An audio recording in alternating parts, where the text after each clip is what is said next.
then we take a segue into the next one, which would be Agnes Schaupel from Liebherr-Verzahntechnik, GmbH. Liebherr Gear Technology and Automation Systems. Perfect. Please, the stage is yours. Okay. Let's start. Okay, got that. Well, thank you for having me here. My talk is in the perfect position because I get to talk after Øyvind from Civit. And I'm actually going to mention Civit cameras in my presentation too, because we incorporate Civit cameras. We use them in a technology package for bin picking. And I'm going to talk about that and why our bin picking solution is smart. Everyone claims their solution is smart. I'm going to prove it today. So I'm going to start with the top question of your heads. Liebherr does automation. Well, yeah. Liebherr is a very big company, mostly known for excavators, for cranes, sometimes refrigerators. But we also have a lot more departments. And one of them is automation and gear technology. We're based in Kempten, South Germany, so 2 hours from here. And I marked it for you. We are a smaller department, but important nonetheless. We have about 1,700 employees. And about 200 million in turnover every year. So just so you know, we are a part of Liebherr. We do automation as well. So next time you see us, for example, at the AMB or at fairs like this, you know, okay, how you can put us in. What we offer, when we talk about our solutions, what do? We mostly use our pyramid. It's similar to the automation pyramid. But we want to show the variety of our automation solutions here. So this talk is about robot vision. Robots and robot vision is just a part of what we offer. We started out. Do I have a pointer here? Yes? No pointer? OK. So the top of the pyramid, this is what we started with in the 70s. This is turnkey automation. We always do the same step in machining. This is, for example, the automation of choice if you are in the automotive industry and you manufacture 400,000 engines that are all the same every year. If you need more variety, if you have more part variants, you want to go for the lower levels of the pyramid. And robots are kind of in the middle. So robots are not there for applications where every piece is different, but if you have some serious production, maybe 10,000 pieces a year, can be less, can be more, robots are quite common to automate. And we started with the lower levels of the pyramid some 20 years ago. Oh, we found a pointer. Wow. OK, I have to put it here. We started with this some 20 years ago. And when we started with robot applications, pretty fast we had questions coming in about bin picking. Can we automate random parts in a bin, single them out, and put them in a defined position? This was very new for us back then. And now we gained some experience in that. We celebrate 10 years of bin picking at Liebherr this year. And if you know the challenge of bin picking a little bit, you know it was a big hype some 15 years ago. Everybody said bin picking will solve all the solutions. We won't need positioning devices anymore. And this hype hasn't really come true. And nowadays, if you ask people about bin picking, you see them at the fairs. They all show very simple solutions. OK, I pick a part, I place it here. But in industrial applications, you don't see it that often. Go into a factory hall, you don't see bin picking everywhere. That's because it has gotten the notion that bin picking is complicated. It's not really easy to implement. And that's something I want to change. Because we say bin picking can be possible, can be achievable. And that's what our goal was when we created the bin picking technology package. So everybody claims their product is smart. We want to prove it today.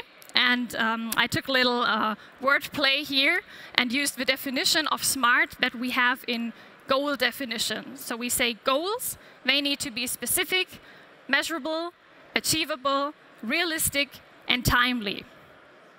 And that's what our software should be too.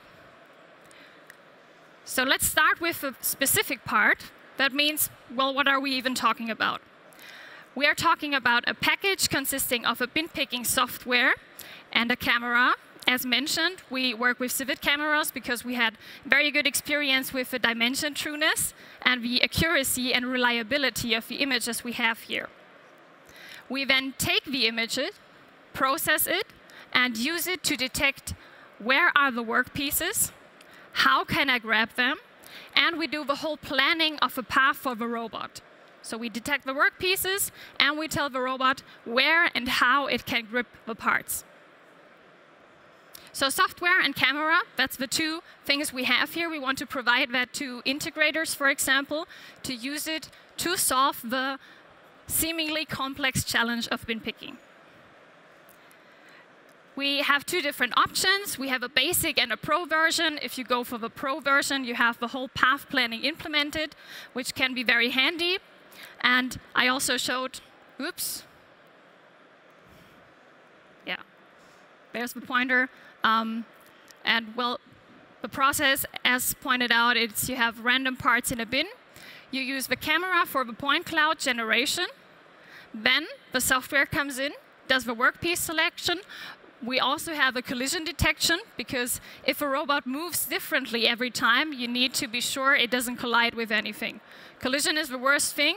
Your robot cell stands still, and it's anything but reliable from here on. The second part, our bin picking solution is measurable. What does that mean? Well, imagine you want to have a worry-free solution. You want to have a robot there singling out your parts all day, all night. Well, first of all, this solution needs to be reliable. You need to know what you can count on. And that's something we prove with a simulation feature we have in the software. So you do a simulation with a physics engine. You have a virtual box. You fill it with virtual parts. And you work with a virtual point cloud, but the real algorithm behind it. You can do this, for example, overnight. You have a program, you load it, you let the simulation run overnight, and in the morning it's going to tell you how well could you detect the parts, and how successfully did you empty your bin. So what you want to have in the end, after virtually filling the bin, you want to empty it completely, or at least to a certain degree that you know.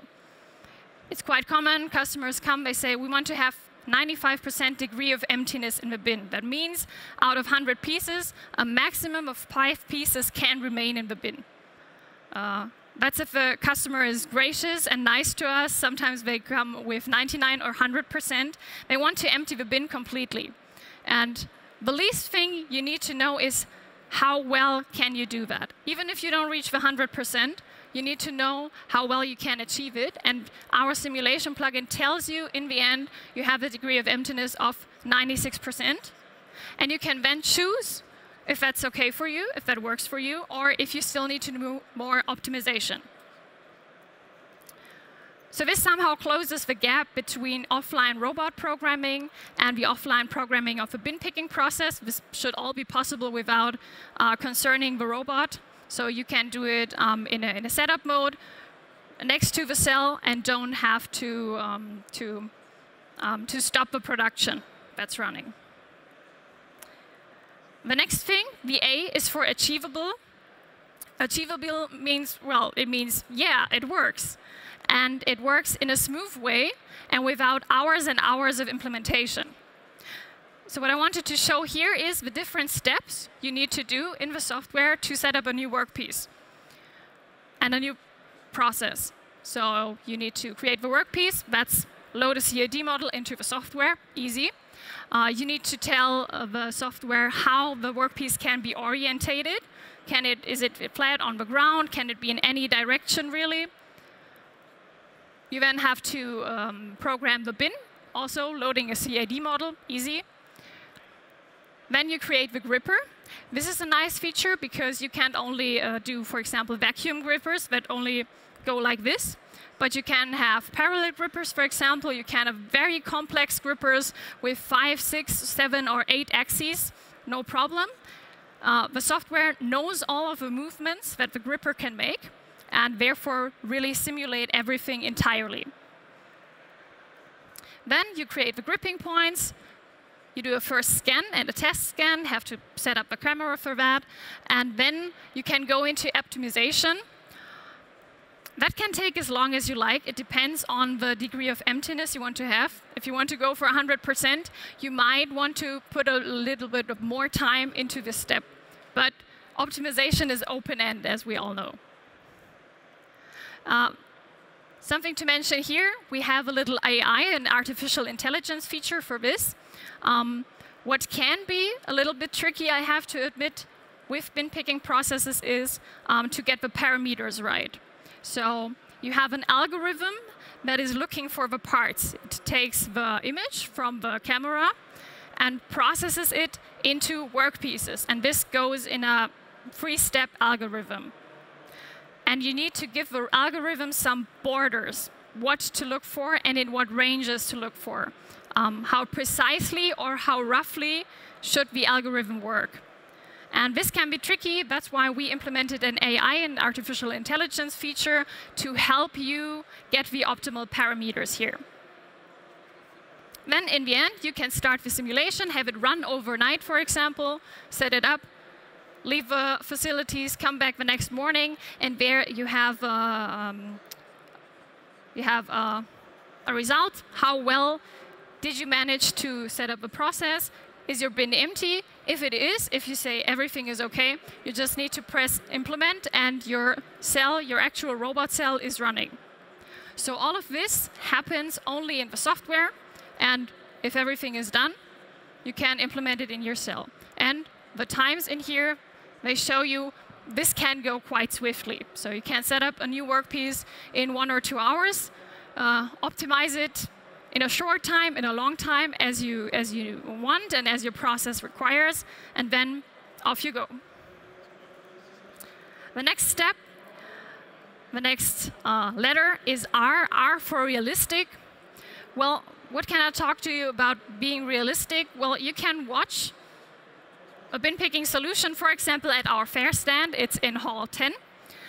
You can also visit us in our customer center. We have some bin picking applications there. We do customer tests every day. If a customer has a challenge, they have a certain workpiece they want to automate with bin picking, they can send the workpiece to us, they can visit us, and we can see how we can realize this. And last but not least, last letter is T for timely. Timely means you need a clearly defined timely in goal definition. If we take it to a bin picking process, when we talk about timing, we often talk about how fast can the camera capture the scene, how fast is the scan time, and how fast is the processing time. It's important to know these 2 facts. It is, but most of the time, not the fast scan or the fast processing time is the most relevant or the bottleneck of the application. Most often, it is the robot. So you can do the scan and you can do the calculation while the robot moves, but the robot is the one who needs to do the job. And most of the time, the robot is the most slow in this chain. But because we have been robot integrators for 20 years now, we know this quite well. We can do tact cycle time analysis, from the feed-in to the loading. So we have experience with all the steps, and we help customers to assess this chain correctly and to not just focus on the scan time and the calculation times. So that's what I have to say about the 5 letters of our smart solution. What was important to me is to show you that smart for us, it's not just a hollow term that everyone uses, but that we really have some foundation behind it. If you know Liebherr from the cranes and the excavators, you probably know that Liebherr is very reliable. Liebherr products work. And that's what we want to show you here. not only Liebherr excavators work, also Liebherr automation and our bin picking package works. And to prove this, I got a short video for you. As I said, you always start with the picture. So you see the picture here. This is actually taken in the Civit SDK. So free advertisement here for Civit. You see, as Øyvind said, this is a very accurate point cloud. You see it very sharp. These are some sheet metal parts. It gets dark because we show the HDR feature here, so you can take acquisitions, different shots, different scans with different lighting to get a complete point cloud. After that, here you can see the real-time scan. So you have structured light patterns that are projected onto the parts. So you have the point cloud. The software does the calculation, and in the end, if you did all the steps that we went through before, you have a process that works with the first part, which in this case was to place the sheet metal right next to our developers. So this is an example. This was taken in our customer center where you can visit us. We also have realized some bin picking applications in the field. I have some short examples here. So this was a bin picking cell that was realized for an automotive OEM. They also used it to pick sheet metal parts and feed it into a production line, which was before done manually. It was heavy parts. It was sharp parts. You could. I cut my fingers when I first lifted them, so it's much safer if you use bin picking. And we had a cycle time of 23 seconds, but it's very big parts, so that's more than enough. Another thing we automated was a crankshaft line. So crankshafts for car engines. They were also fed in on boxes here with an AGV, so with an autonomous vehicle. They were delivered in these boxes, and we had to single them out onto this conveyor here. Here, we even had a little bit more time, 37.5 seconds cycle time. You see, in relation, if you have 3 seconds scan and calculation time, but the robot needs half a minute to process the whole part, then the scan time isn't that relevant anymore. So watch the robot. And the third application we did was with raw parts, with raw gears, so gears who still needed to be tubed. Here we even had 100 seconds of cycle time. Why is that? Because we have a machine here in the background. It's a turning machine. If a turning machine needs 100 seconds to do the part, then our automation needs to be as fast, but not faster. So it is possible to build reliable applications, to bring bin picking to applications where it really makes sense. And we are there for that. We have a technology package, a strong camera, a strong software. And if you all leave today and you know Liebherr also does automation, I'm very glad and thankful to have had this talk. Thank you. Perfect. So, do we have questions? Questions? Yes, please.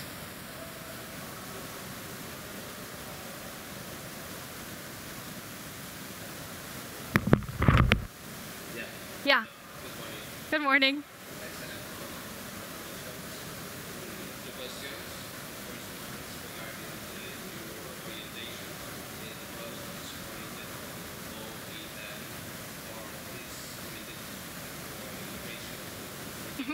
Sorry. And the second question is regarding the configuration of the scanner. If always is fixed on a separate position of the robot, or you can put the scanner in the robot. That's all. Yeah. Thank you. So for the first question, it was whether we direct this product or sell it to OEMs or to others. We do both. We have started as a robot integrator, so we always built the whole cells. The pictures you saw here, that's all cells that we built, and we still do that, but we realized we can't do 100 cells a year, so we wanted to spread our bin picking knowledge, so we also sell the software and the camera in the package, and that is for integrators. So we can do the whole cell, we can also do the package, but then the integration is for the integrator to use it in his robot cell or hers. And the second question, wait. Position of the camera. It can be fixed. Actually, that has been the trend for some years, to always have a fixed camera, you have it stable, you have stable lighting conditions. But the trend is actually towards on-arm mounting. So yes, you can do that. That's not a problem. And it can make a lot of sense in many applications. So the trend is there. We are also exploring it. Both is possible. Any more questions? Yes. Congratulations, great presentation. One thing I would like to ask you, you mentioned you optimize the analysis results. Can you give me an example? What kind of parameters do you optimize? So yeah, there's a lot to optimize. It depends on what you're looking at. Well, of course, you can optimize the camera settings themselves. You can optimize the lighting. If you talk about the camera, it's exposure time. It's the English terms. It's aperture. It's gain, and one more that I forgot. So it's the camera settings itself. You can also, if you have the simulation that ran, you also might want to look at the gripper. Has it enough axes? Has it enough range of movement so it can grip the parts well? So maybe you need to change the design of your gripper. That can be a parameter too. And if you look at the settings for the algorithm, you basically give the algorithm a range of what it has to look at, and there you're looking at the edges, at the surface, and at the edges, surface, and borders of a part. So there's algorithm settings, there's camera settings, and there's the hard design, so the gripper design. All of this plays together to get a good result in the end. I hope that went in the right direction for the question. Yeah. Perfect. Very Then nice. thank you, Agnes.